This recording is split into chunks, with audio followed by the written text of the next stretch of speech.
Human took 10 lashes meant for the alien girl. The next day, her brothers knelt before him. The underground arena on Taraxis Prime stank of sweat, blood, and desperation. Dim lights cast long shadows across the circular fighting pit where Marcus Kane stood, his muscular frame glistening with perspiration, fists clenched at his sides. The crowd of alien spectators roared from the stands, their multicolored faces blurring together in the hazy light. And now returning champion, the Earthborn Executioner. The announcer's voice boomed through speakers, barely audible over the thunderous response from the crowd. Marcus rolled his shoulders, feeling the familiar pull of scar tissue across his back.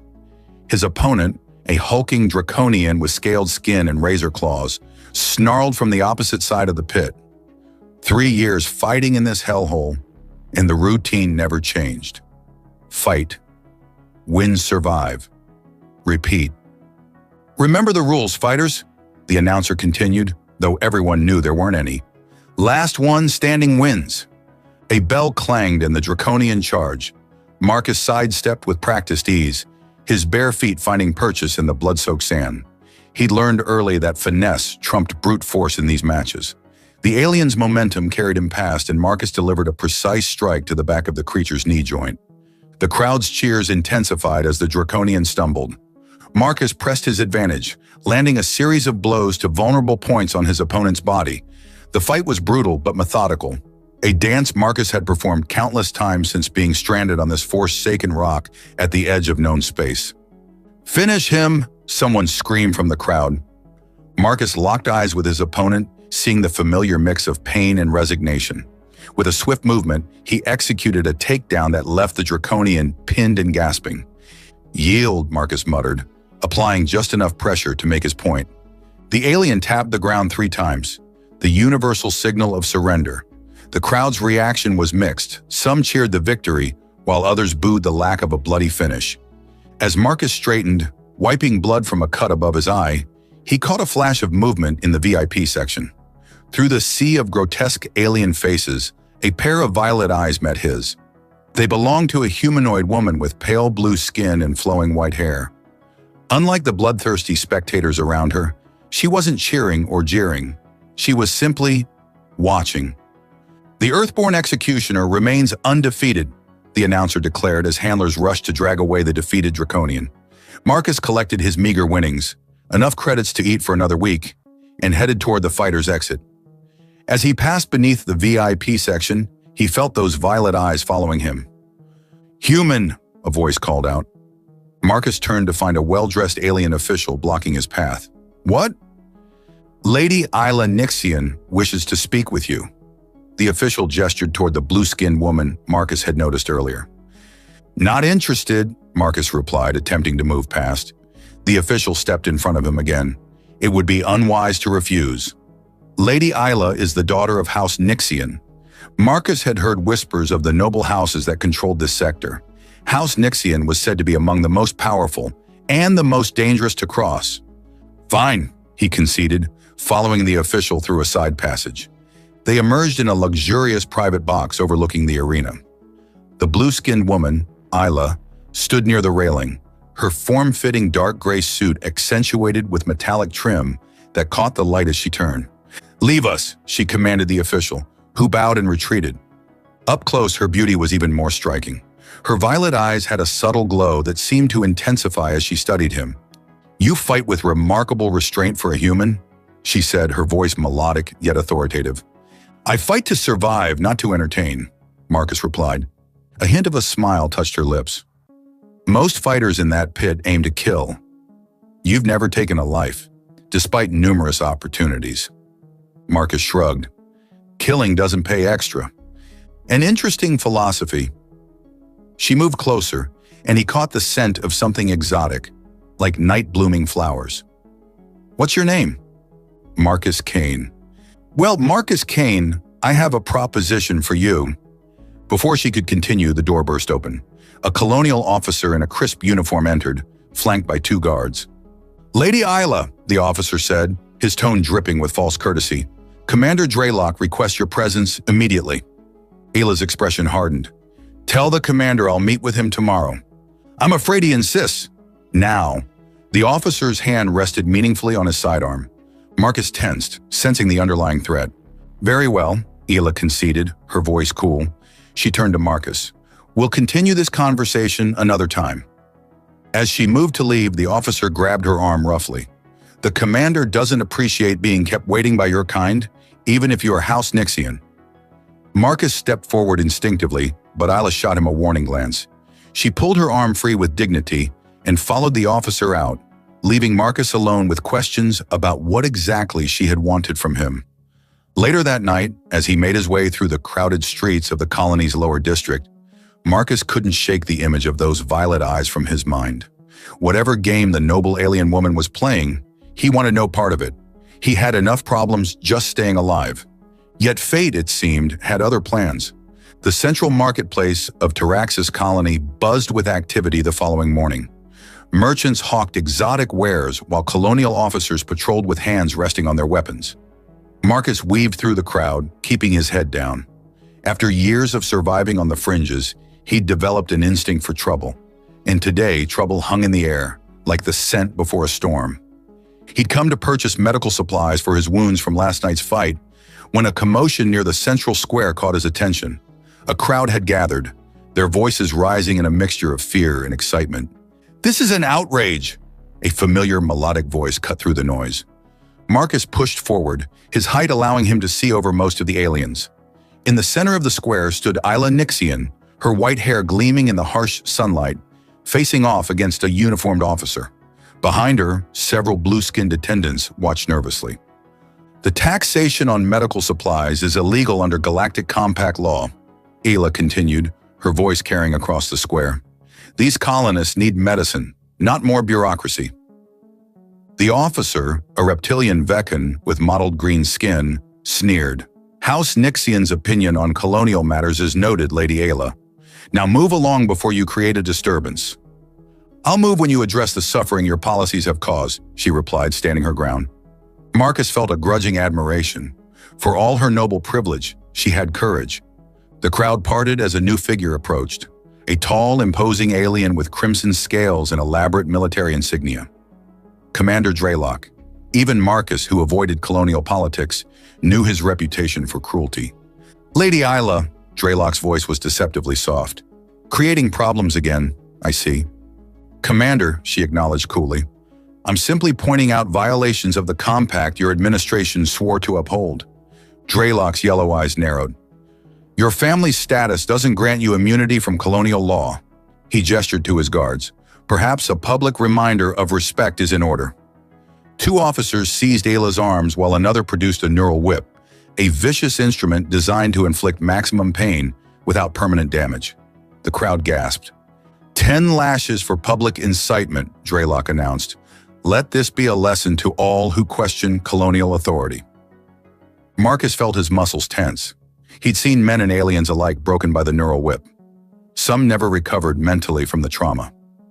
"This is unjust," one of Ayla's attendants protested, only to be struck down by a guard.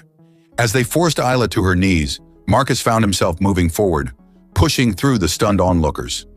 Something about her defiance, her willingness to stand up for others despite the consequences, stirred something long dormant within him. "Stop," Marcus called out, his deep voice cutting through the murmurs of the crowd. All eyes turned to him as he stepped into the clearing. Ayla's violet eyes widened in recognition. "The human from the arena," Draylock said, sounding amused. "This doesn't concern you, fighter." "I'll take her punishment," Marcus said, surprising even himself. A ripple of shock passed through the crowd. Draylock's expression shifted from amusement to curiosity. "You'd take 10 lashes for an alien you barely know?" he asked. Marcus met Ayla's gaze. Something unspoken passed between them. Confusion, gratitude, and something deeper he couldn't name. "I would," he replied simply. Draylock studied him for a long moment, then smiled cruelly. "Very well. Your noble gesture will make for better entertainment anyway." He gestured to his guards. "Secure him." As the guards approached, Ayla struggled against her captors. "No, this is between you and me, Draylock." "Too late," the commander replied. "Your champion has made his choice." They forced Marcus to his knees, tearing away his shirt to expose his scarred back. He could feel Ayla's eyes on him, could sense her distress. "Begin," Draylock ordered. The first lash fell like liquid fire across Marcus's back. He gritted his teeth, refusing to cry out. The second and third came in quick succession, each one worse than the last. By the fifth, his vision blurred with pain, but he remained silent, drawing on years of enduring punishment in the arena. Through the haze of agony, he caught glimpses of Ayla's face, her horror, her admiration, and something else that made his heart race despite the pain. Their eyes locked as the final lash fell, and in that moment, a connection formed between them that transcended their different worlds. When it was over, Marcus rose unsteadily to his feet, blood streaming down his back. The crowd stood in stunned silence. They'd never seen anyone endure the neural whip without screaming. "Impressive," Draylock said coldly. "Perhaps you should consider a career in the colonial forces, human. We value such resilience." "Go to hell," Marcus muttered, his voice hoarse. Draylock laughed. "Release the woman. Her debt is paid." With a final contemptuous glance, he and his officers departed, leaving Marcus swaying on his feet. Ayla rushed to his side, her cool hands steadying him. "Why?" she whispered. "Why would you do that for me?" Marcus looked into her violet eyes, feeling something stir within him, something he'd thought long dead. "Someone had to," he replied simply. Her fingers brushed his face with unexpected tenderness. "My family will hear of this," she promised. "We protect those who protect our own." As she helped him away from the square, supported by her attendants, Marcus felt her body pressed against his side, her scent enveloping him. Despite the searing pain across his back, he was acutely aware of her, the softness of her skin, the gentle strength in her slender frame, the way her eyes lingered on his face. "You need medical attention," she said, her voice husky with emotion. "I've had worse," he lied, though in truth he never had. Her lips curved in a knowing smile. Brave and stubborn. Fascinating combination. As they made their way through the winding streets, Marcus realized he'd just altered the course of his life irrevocably, and strangely, he didn't regret it. Morning light filtered through the cracked ceiling of Marcus's modest dwelling in the lower district. He stood shirtless, leaning against a concrete support column, applying a makeshift salve to his wounds. Each movement sent fresh waves of pain across his lacerated back. The neural whip had left deep, angry welts that would eventually join the constellation of scars he'd accumulated over years of fighting. He exhaled slowly, questioning his own sanity. Taking 10 lashes for a woman he barely knew, an alien noblewoman no less, wasn't exactly part of his survival strategy. Yet something about Ayla Nixian had compelled him to act, to protect her despite the cost to himself. A sharp knock at his door interrupted his thoughts. Marcus tensed, reaching for the blade he kept hidden nearby. Few people knew where he lived, and fewer still had reason to visit. "Who is it?" he called. "Envoys of House Nixian," came the reply, deep and formal. Cautiously, Marcus approached the door and pulled it open. His eyes widened at the sight before him. Two imposing blue-skinned warriors stood in the corridor, their muscular frames encased in gleaming, steel-colored armor adorned with intricate symbols.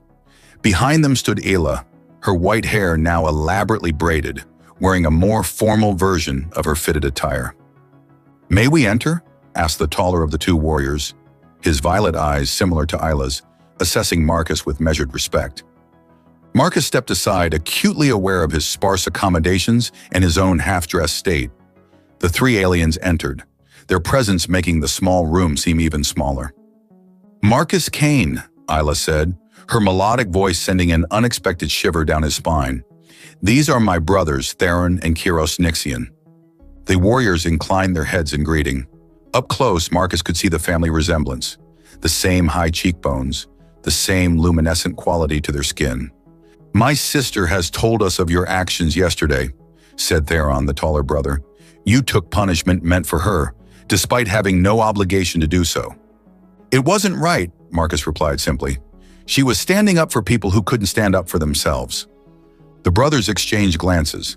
Then, to Marcus's astonishment, both warriors knelt before him, bowing their heads in a formal gesture. "House Nixian honors its debts," said Kairos, the broader of the two. "You have earned our respect and gratitude, Marcus Kane of Earth." Marcus shifted uncomfortably.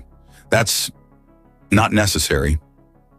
"It is our way," Theron replied, still kneeling. "You shed blood for our sister's honor. In our culture, there is no greater act of loyalty."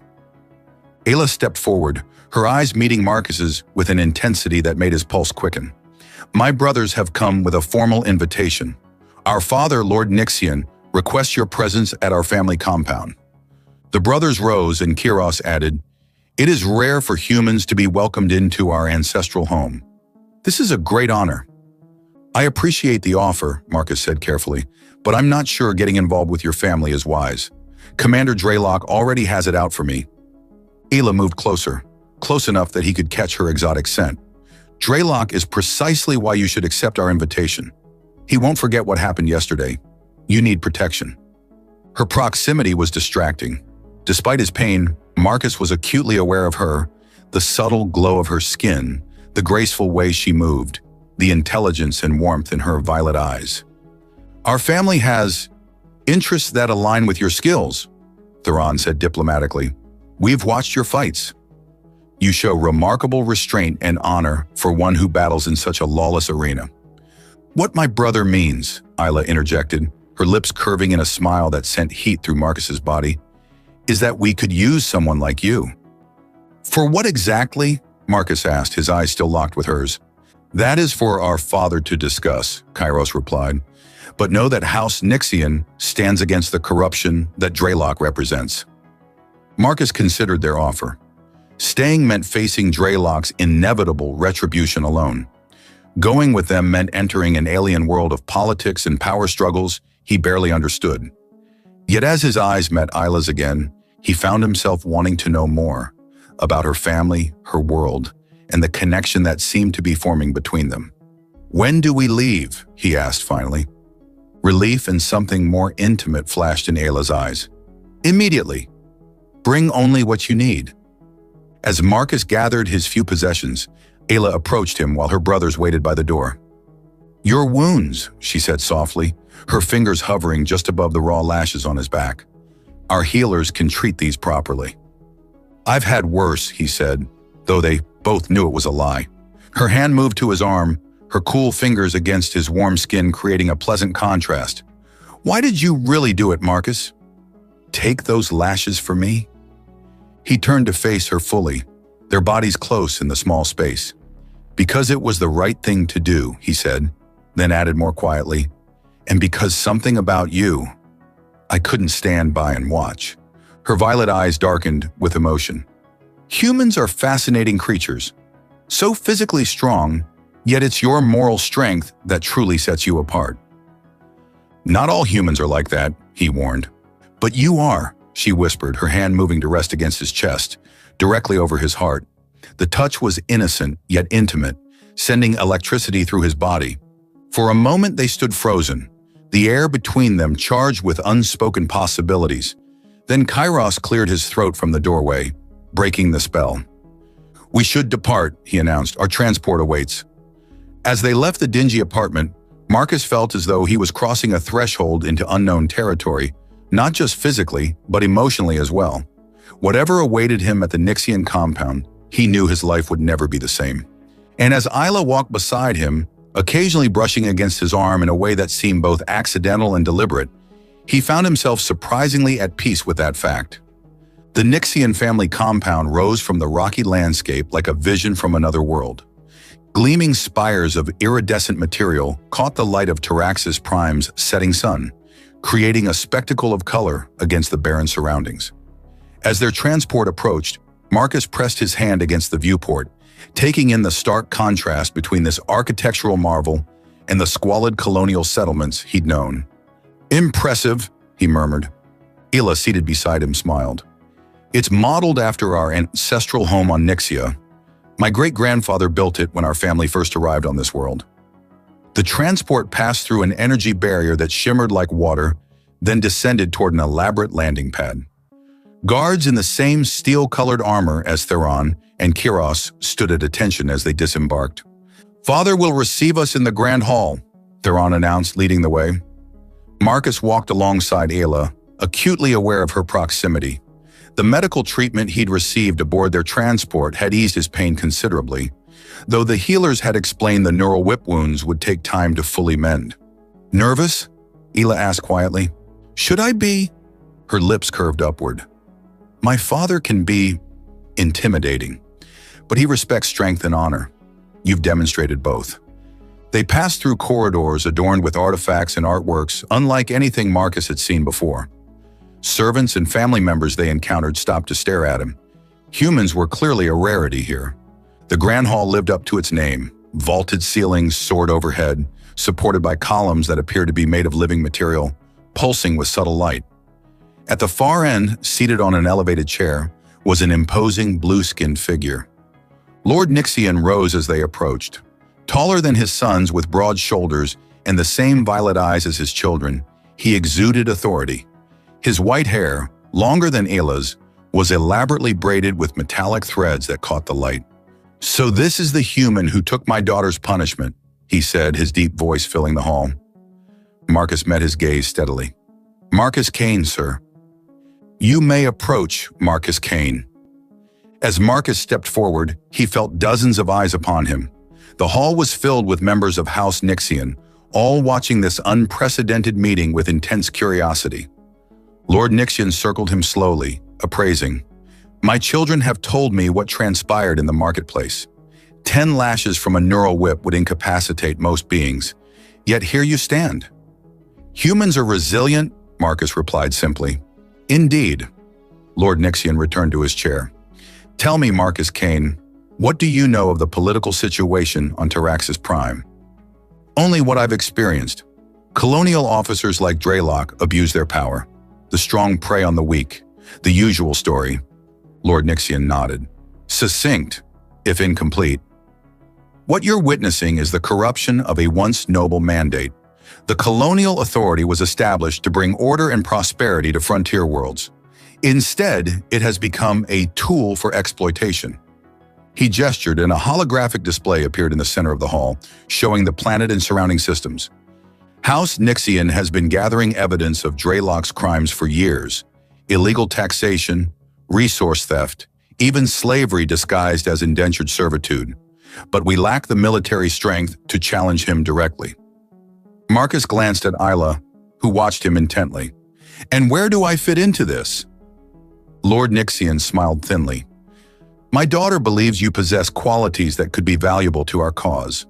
Honor, courage, and a willingness to stand against injustice, even at personal cost." He rose again, approaching Marcus. "I propose an arrangement. Become my daughter's personal protector. Draylock will seek retribution for your public defiance, and Isla's activism makes her a target. In exchange, we offer you sanctuary, resources, and our family's protection." Marcus considered the offer. "With respect, Lord Nixian, I'm a fighter, not a bodyguard." "The distinction is minimal," Theron interjected, "and you would not be alone. Our family's guards would support you." "You would also have access to our training facilities," Kiros added, "and compensation, of course." Marcus looked to Isla, whose expression remained carefully neutral, though something in her eyes suggested this arrangement had been her idea. "I accept," Marcus said finally, "on one condition. I want to know everything about what you're planning against Draylock and the Colonial Authority. No secrets if I'm risking my life." A murmur ran through the assembled family members. Lord Nixian's expression darkened momentarily, then relaxed into what might have been respect. "Agreed. Ayla will brief you on all aspects of our resistance. You begin immediately." He turned to his daughter. "Show him to the East Wing. The Guardian's quarters should be suitable." As they left the Grand Hall, Isla walked close beside Marcus, her hand occasionally brushing against his in a way that seemed deliberate. "Guardian's quarters?" he asked. "Adjacent to my own," she replied, a hint of mischief in her voice. "For your duties as protector, of course." The quarters turned out to be luxurious beyond anything Marcus had experienced. A spacious suite with views of the compound's elaborate gardens. A door at one side connected directly to Isla's even more opulent chambers. "For emergencies," she explained, her fingers lingering on the control panel that operated the connecting door. As she showed him the features of his new accommodations, Marcus became increasingly aware of the tension between them, a magnetic pull that had been building since their first meeting. "Your father seems to trust me," he observed. "My father trusts my judgment," she corrected, moving closer. "And I judged you the moment you stepped forward to take those lashes." "What did you see?" he asked, his voice dropping lower. "Something rare," she whispered, her violet eyes meeting his. "Something worth exploring." Her hand rose to touch his face, cool fingers tracing the line of his jaw with undisguised fascination. "Human skin is so warm," she murmured. "Is that true of all your kind?" "You haven't met many humans, have you?" he asked, fighting to keep his breathing steady as her touch sent electricity through his body. "None like you," she admitted, her fingers trailing down to his neck, then resting against his chest where she could surely feel his quickening heartbeat. The moment stretched between them, charged with possibility. Then a chime sounded, announcing a visitor at the door. Isla stepped back reluctantly. "That would be your security briefing. We have much to discuss, professionally." The way she emphasized the last word made it clear their personal exploration would have to wait. But as she moved toward the door, the look she gave him over her shoulder held a promise that sent heat coursing through his veins. Whatever he'd gotten himself into with House Nixian, Marcus knew one thing for certain. His life had just become infinitely more complicated and infinitely more interesting. 3 days after his arrival at the Nixian compound, Marcus stood before a mirror, barely recognizing himself. Gone were his worn fighting clothes, replaced by a formal outfit that blended human and Nixian styles, a tailored black jacket with subtle metallic accents over a dark gray shirt and fitted trousers. The ensemble was designed to mark him as both protector and honored guest of House Nixian. A soft chime announced Isla's arrival. The connecting door slid open, and Marcus turned to find her watching him with undisguised appreciation. "You clean up remarkably well for a fighter," she said, entering his quarters. Marcus's breath caught at the sight of her. She wore a flowing gown of midnight blue that shimmered with each movement, accentuating her slender figure and complementing her pale blue skin. Her white hair was arranged in an intricate style with delicate silver ornaments that caught the light. "And you look," he searched for adequate words, "beyond words." Her violet eyes brightened with pleasure. "A diplomatic answer, appropriate, considering our destination tonight." The past 3 days had been filled with intensive briefings on Nixian customs, colonial politics, and security protocols. Tonight would be Marcus's first official duty as Isla's protector, accompanying her to a diplomatic reception at the colonial authorities' headquarters. "Are you sure bringing me is wise?" Marcus asked. "Draylock will be there." Isla approached him, adjusting his collar with a touch that lingered longer than necessary. "That's precisely why you're coming. House Nixian never backs down from a challenge. Your presence sends a message." "What message is that?" Her fingers traced the line of his jaw. "That we protect our own, and that you are now under our protection." The warmth of her touch sent electricity through him. Over the past days, their interactions had been charged with growing tension, meaningful glances, lingering touches, conversations that danced around their mutual attraction. "Besides," she added with a mischievous smile, "I want to see Draylock's face when you walk in as my escort." "Escort sounds better than bodyguard," Marcus admitted. "Tonight you're both." Her hand rested against his chest. "Though I admit I find the protective aspect quite appealing." Before he could respond, a discreet knock interrupted them. Kira stood at the main door, already dressed in formal military attire. "The transport is ready," he announced, his eyes moving between them with knowing amusement. "Father wishes to speak with you both before departure." The journey to colonial headquarters took them through the heart of Taraxis Prime's upper district, a stark contrast to the squalid lower sectors where Marcus had lived. Gleaming buildings and manicured gardens showcased the wealth that colonial exploitation had brought to a privileged few. "Remember," Theron advised as their transport approached the imposing headquarters building, "tonight is about gathering intelligence and making connections. Many colonial officials privately disagree with Draylock's methods. And showing strength," Kairos added. "The other houses will be watching how we handle this first public appearance since the incident." Marcus nodded, acutely aware of Isla beside him, her arm now linked with his in a gesture that was both protective and possessive. The reception hall was filled with the elite of Taraxis Prime, colonial officials, representatives from other noble houses, and wealthy merchants. Conversations hushed momentarily as they entered, all eyes turning to the unusual sight of a human escorting the daughter of House Nixian. Lady Isla, a colonial official, greeted them, bowing slightly. Your presence honors us, and this must be the human we've heard so much about. Marcus Kane, Isla introduced him, her tone making it clear he was to be addressed with respect. My personal guardian and honored guest of House Nixian. They moved through the crowd, Isla expertly navigating the complex social currents while Marcus remained vigilant, scanning for threats. He noticed how other aliens regarded him, some with curiosity, others with disdain, and a few with something like fear. They're intimidated by you, Isla whispered, noticing his observation. Humans have a reputation for unpredictability and strength. Your actions in the marketplace only reinforce that. Is that why your family was so quick to accept me? Her lips curved upward. We Nixians appreciate strength, but that's not the only quality we find attractive in humans. The charged moment was interrupted by a sudden hush falling over the gathering. Commander Draylock had entered, flanked by his senior officers. His crimson scales seemed more vivid under the reception hall lights, his yellow eyes scanning the crowd until they locked onto Marcus and Isla. Brace yourself, Isla murmured. He's coming over. Draylock approached with deliberate slowness, his officers creating a path through the now silent crowd. Lady Isla, he said, his voice deceptively pleasant. How unexpected to see you here after our last encounter. Commander, she replied coolly. I wouldn't miss such an important gathering. Draylock's gaze shifted to Marcus, his reptilian eyes narrowing. And your human pet. I see House Nixian has adopted a new mascot. Marcus felt Isla tense beside him but kept his own expression neutral. Commander Draylock, good to see you again. I trust you're well? The polite response clearly wasn't what Draylock expected. He leaned closer, lowering his voice. Enjoy your newfound protection while it lasts, human. Noble houses rise and fall, and when House Nixian falls, which it will, you'll find yourself back in that fighting pit where you belong. Is that a threat, Commander? Isla asked, her voice carrying just enough to draw attention from nearby guests.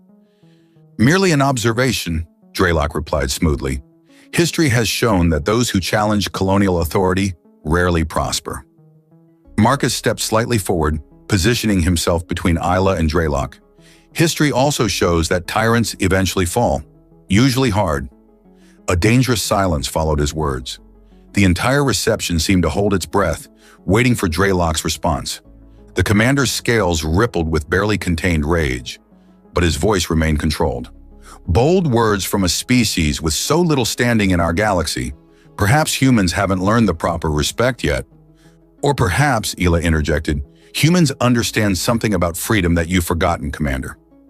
Before Draylock could respond, a colonial official approached, breaking the tension.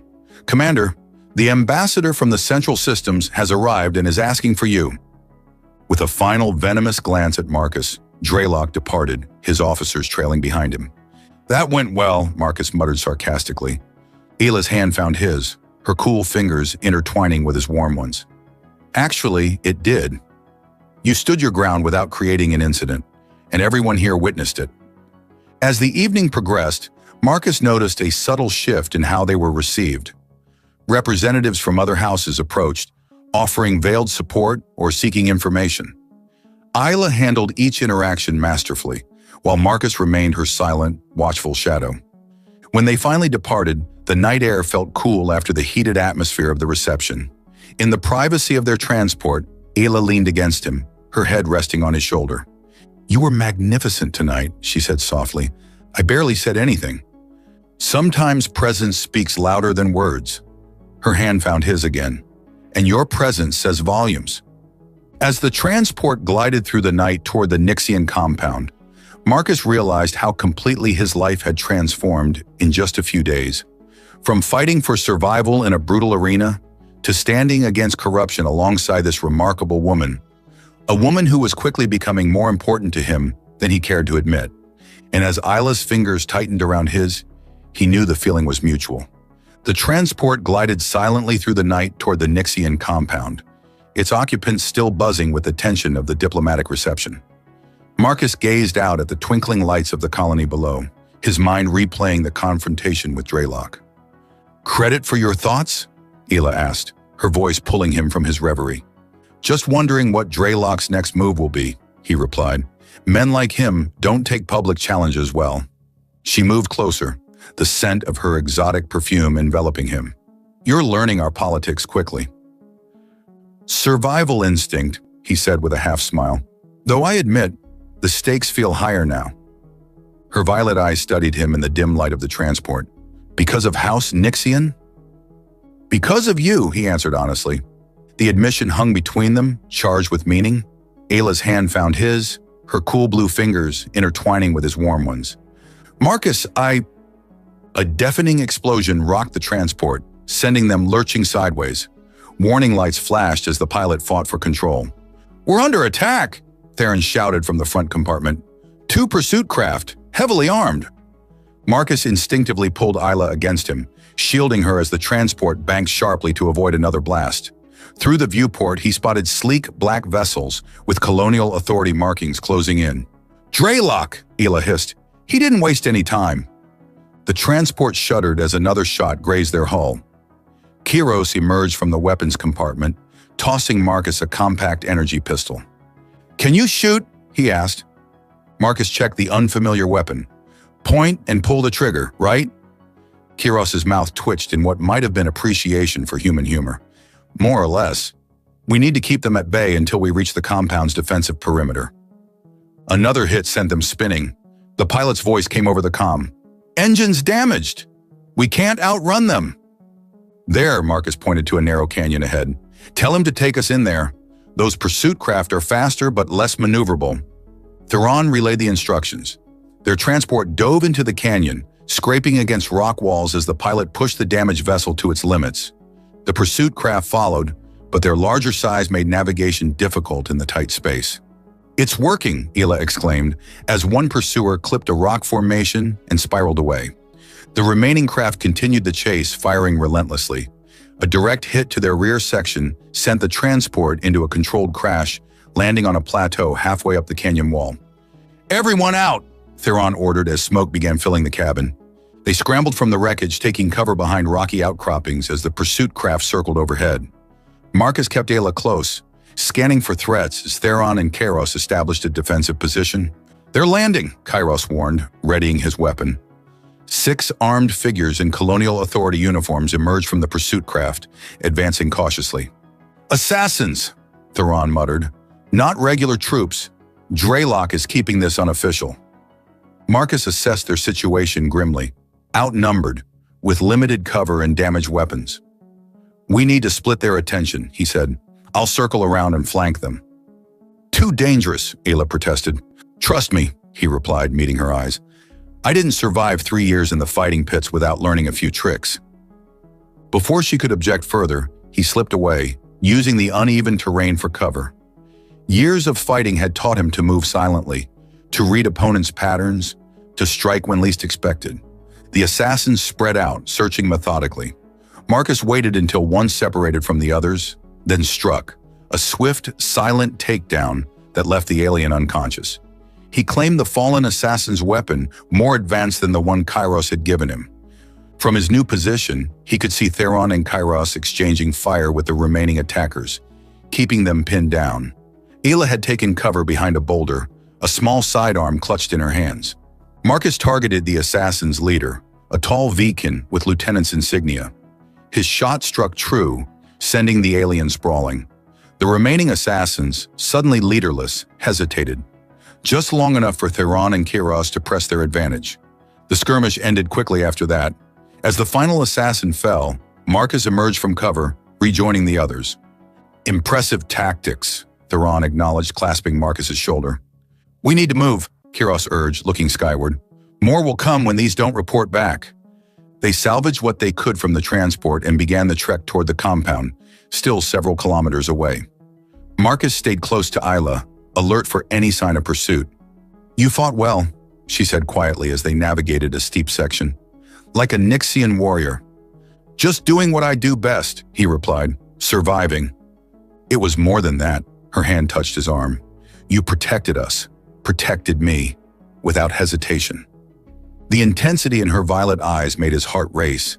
Even disheveled from the attack, with her formal gown torn and dirty, she was breathtaking.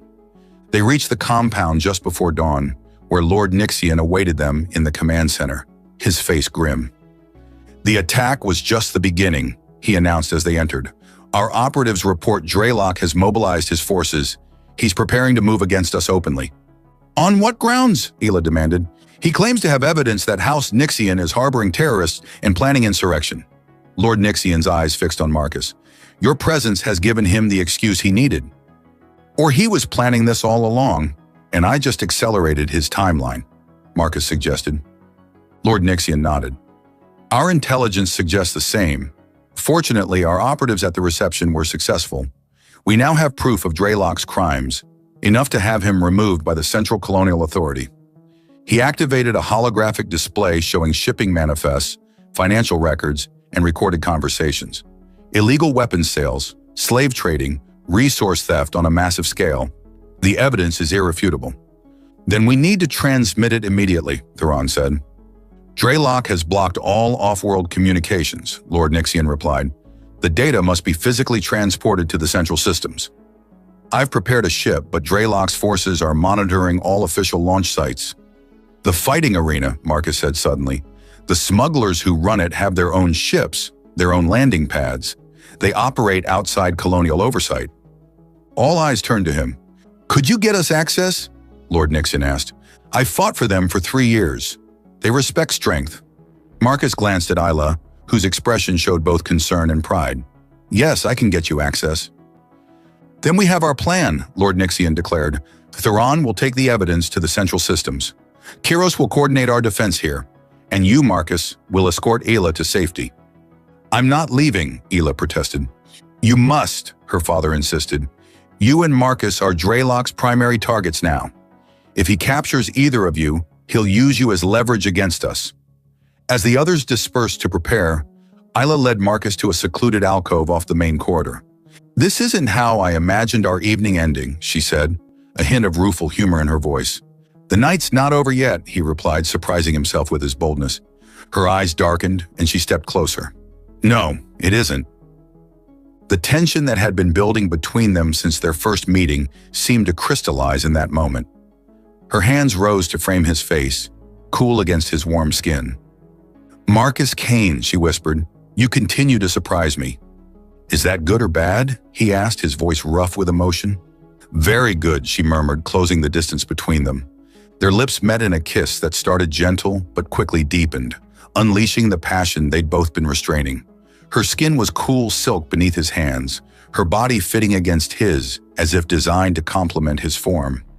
The differences between them, temperature, texture, culture, only heightened the intensity of their connection.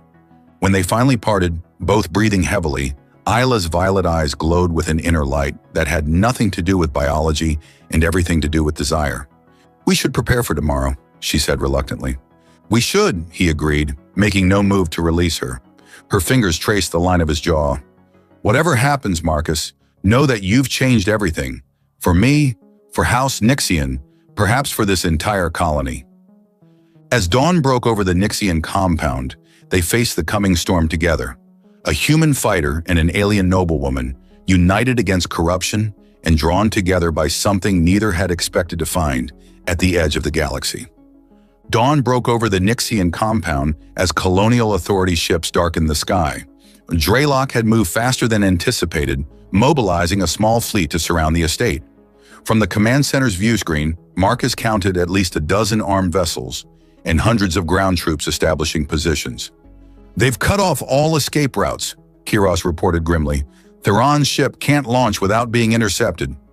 Lord Nixian studied the tactical display, his face etched with concern. "Without that evidence reaching the central systems, Draylock will crush us and claim it was justified." Marcus stood beside Ela, their shoulders touching in silent support.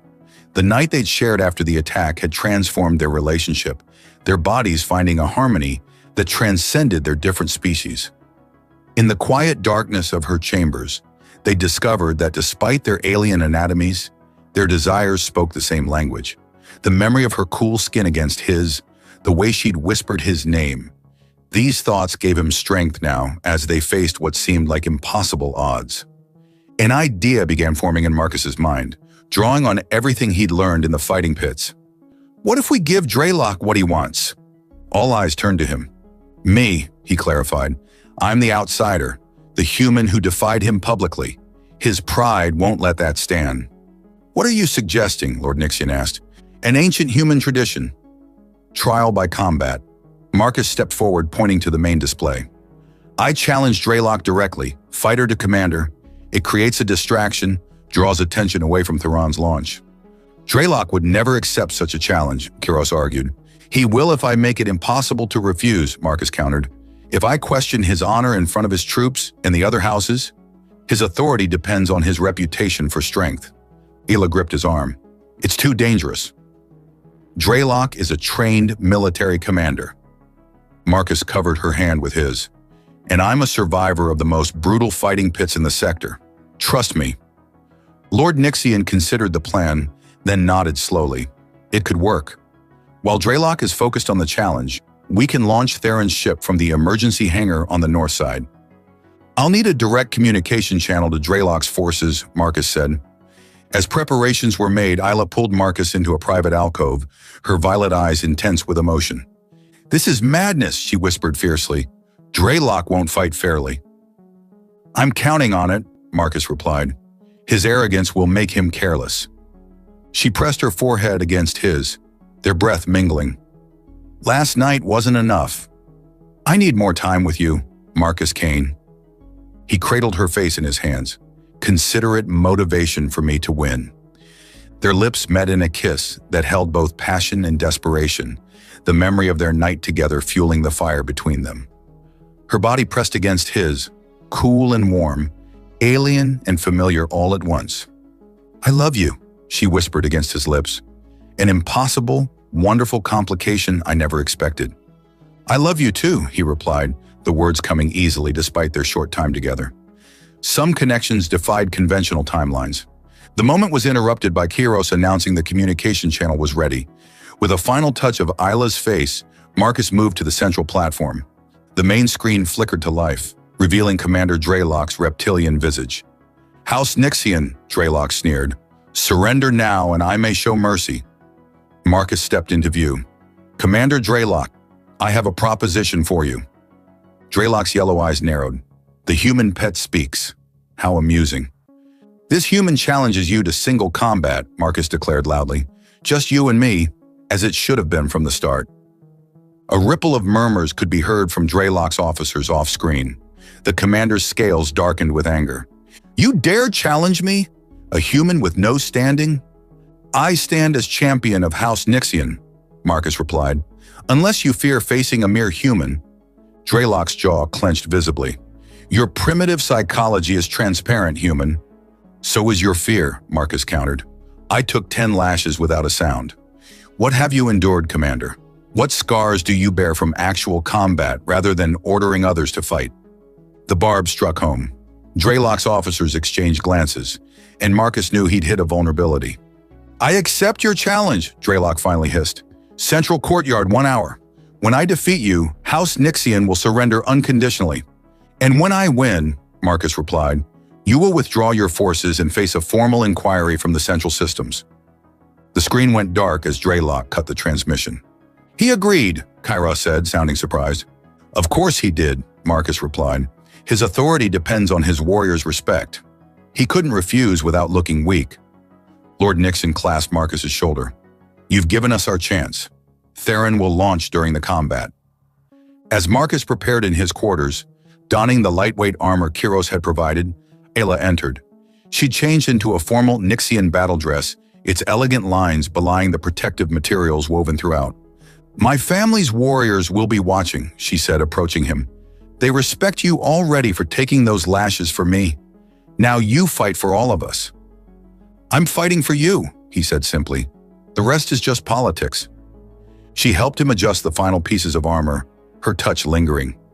Last night, she murmured, when we were together, I've never experienced anything like it. Heat flooded through him at the memory. Human passion, he said with a small smile. More than that, she corrected. Your warmth, your strength, the way you looked at me like I was the center of your universe. It was beautiful. They shared another kiss, this one gentle yet filled with promise. "Come back to me," she whispered. "Always," he promised. The central courtyard had been cleared, colonial troops forming a ring around its perimeter. House Nixion's warriors stood opposite, creating a tense standoff. In the center waited Draylock, his crimson scales gleaming in the morning light, a ceremonial blade in each hand. Marcus entered the circle, aware of all eyes upon him. He carried a single fighting staff, similar to the weapons he'd used in the arena. "A human weapon?" Draylock mocked. "I don't need fancy blades to defeat you," Marcus replied, his voice carrying across the courtyard. Draylock attacked without warning, his blades slicing through the air with deadly precision. Marcus deflected the first strikes with his staff, using the momentum to create distance between them. The commander was faster than he appeared, his military training evident in each calculated movement. But Marcus had survived 3 years in the fighting pits by reading opponents, finding patterns, exploiting weaknesses. As they circled each other, trading blows, Marcus noticed Draylock favoring his right side, a subtle tell that revealed a potential vulnerability. He feinted left, then struck hard at Draylock's right flank, earning a hiss of pain from the commander. "First blood to the human!" someone called from the crowd. Enraged, Draylock launched a furious assault. Marcus weathered the storm, his staff a blur of motion as he deflected blade after blade. A slash caught his arm, drawing blood, but he barely registered the pain. From the corner of his eye, he saw movement on the north side of the compound, Theron's ship preparing for launch. He needed to keep Draylock's attention fully focused on their combat. "Is this the best the Colonial Authority offers?" Marcus taunted. "No wonder you need whips to feel powerful." With a roar of fury, Draylock charged. Marcus sidestepped at the last moment, bringing his staff down hard on the commander's exposed back, the same spot where the neural whip had torn into his own flesh days earlier. Draylock stumbled, momentarily stunned. In that instant, the whine of engines filled the air as Theron's ship launched, streaking toward the upper atmosphere. "No!" Draylock shouted, realizing the diversion too late. He raised a communicator to order his ships in pursuit, but Marcus knocked it from his hand with a precise strike. "Your fight is with me," Marcus reminded him. Draylock's yellow eyes blazed with hatred. "You've accomplished nothing. Even if your evidence reaches the central systems, I'll have crushed House Nixian long before any response arrives." "You're wrong," Marcus replied. "Look around you." Draylock turned to see his own officers watching the combat with expressions ranging from uncertainty to outright disapproval. The other house's representatives, who had arrived to witness the confrontation, were murmuring among themselves. "Your authority is already crumbling," Marcus continued. "They've seen a human stand against you. Twice. What does that say about your strength?" With a howl of rage, Draylock attacked again, abandoning technique for brute force. Marcus met the onslaught, his years of arena fighting serving him well as he weathered the storm of blades. The decisive moment came when Draylock overextended, leaving himself vulnerable for a fraction of a second. Marcus struck with precision, disarming the commander and sending him sprawling to the ground. Before Draylock could recover, Marcus pinned him, staff pressed against his throat. "Yield," Marcus demanded. "Never!" Draylock spat. Marcus increased the pressure slightly. "Your choice is simple. Yield and face justice, or die here with your honor in tatters." For a tense moment, the outcome hung in the balance. Then, with visible reluctance, Draylock signaled his surrender. A cheer erupted from the Nixian warriors.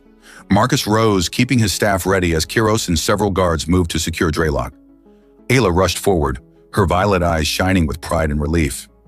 "You did it," she breathed, embracing him despite the formal setting. "We did it," he corrected, holding her close. "Your family's evidence will ensure Draylock faces justice." Lord Nixian approached, his expression solemn yet pleased. "Marcus Kane, you have proven yourself a true warrior and friend to House Nixian. The debt we owe you cannot be measured." To Marcus's astonishment, Lord Nixian knelt before him, followed by Kairos and then every Nixian warrior present. Even more surprisingly, several colonial officers followed suit, recognizing the shift in power. "Rise," Marcus said, uncomfortable with the display. "I did what anyone would do." "No," Ayla said softly beside him. "You did what only a human would do. You stood against injustice when it would have been easier to walk away. You risked everything for people not your own." As the colonial forces began withdrawing under the command of Dreloc's second-in-command, who had quickly pledged cooperation with the coming inquiry, Marcus found himself surrounded by the Nixian family, accepted as one of their own. Later, as Taraxis Prime's twin moons rose over the compound, Marcus and Ela stood on a private balcony overlooking the now peaceful landscape.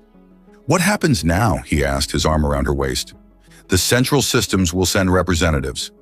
Dreloc will face trial, and Taraxis Prime will need new leadership." She turned in his arms, her violet eyes meeting his. "My father has suggested a joint human-Nixian governance. He believes your people bring qualities our society needs." "And us?" Marcus asked, brushing a strand of white hair from her face. Her smile was radiant. "In Nixian tradition, when a warrior fights for a noble house, he may claim a reward. What would you claim, Marcus Kane?" He pulled her closer, their bodies fitting together perfectly despite their different origins. "I already have everything I want." Their lips met as the stars emerged above them, a human and an alien finding harmony in a universe of differences. Proof that courage, honor, and love transcended the boundaries of worlds and species.